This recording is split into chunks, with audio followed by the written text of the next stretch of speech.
আসসালামু আলাইকুম প্রিয় দর্শক, মজার রেসিপিতে আজকে কষা আর মাছ রান্না করব। সেজন্য প্যানে পরিমাণ মতো সরিষার তেল দিয়েছি আর 1 মুঠ পেঁয়াজ কুচি দিয়েছি আর স্বাদ মতো লবণ। পেঁয়াজটা যখন কালার চেঞ্জ হয়ে যাবে অর্থাৎ গোল্ডেন হওয়ার আগ পর্যন্ত পেঁয়াজটাকে ভেজে নেব। এই পর্যায়ে এখন 1 চামচ একদম উঁচু করে আদা আর রসুনের পেস্ট দিয়ে কষিয়ে নিচ্ছি। এটা 1-2 মিনিট কষিয়ে নেব। এই পাশে আমি আলুগুলো ভেজে নিচ্ছি। মাছ রান্না করার জন্য যে আলুগুলো নিয়েছি সেগুলো আমি একটু তেলে ভেজে নিচ্ছি। সামান্য লবণ আর হলুদ দিয়ে আলুগুলোকে ভেজে নিচ্ছি।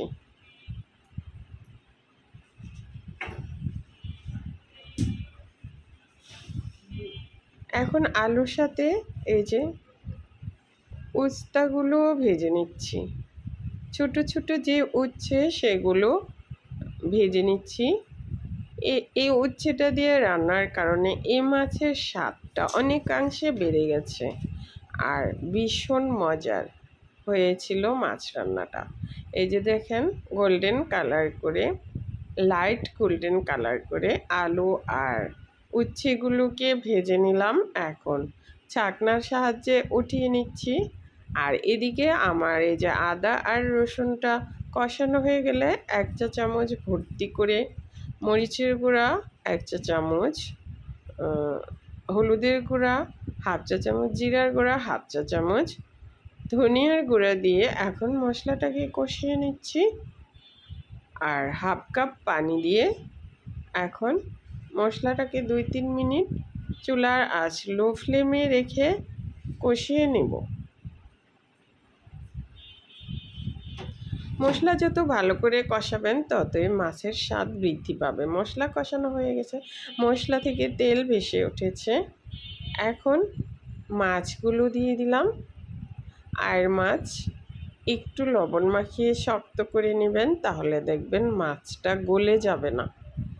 এখন এই যে 1 ঘন্টা লবণ মাখিয়ে রেখে দিবেন, তাহলে এখন আলুটাও সাথে দিয়ে মাছটাকে কষিয়ে নিচ্ছি।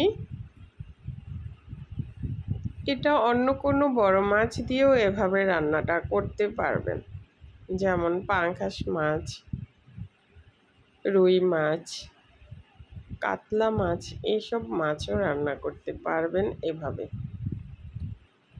এখন বলক চলে এসছে, গ্রেভির জন্য পানি দিয়েছি আর মাছটা অলমোস্ট হয়ে আসছে। এখন এই যে উচ্ছেগুলো দিয়ে 1 চা চামচ ভাজা জিরার গুঁড়া দিয়ে এখন আবার এই যে 10 মিনিট রান্না করে নিয়েছি। এখন রান্নাটা একদম হয়ে গেছে। ধনিয়ার পাতা কুচি আর লেবু পাতা দিয়ে এখন মাছটাকে নামিয়ে নিব। ঝটপট হয়ে গেল আমার কষা আর মাছ। এটা গরম গরম ভাতের সাথে অসাধারণ।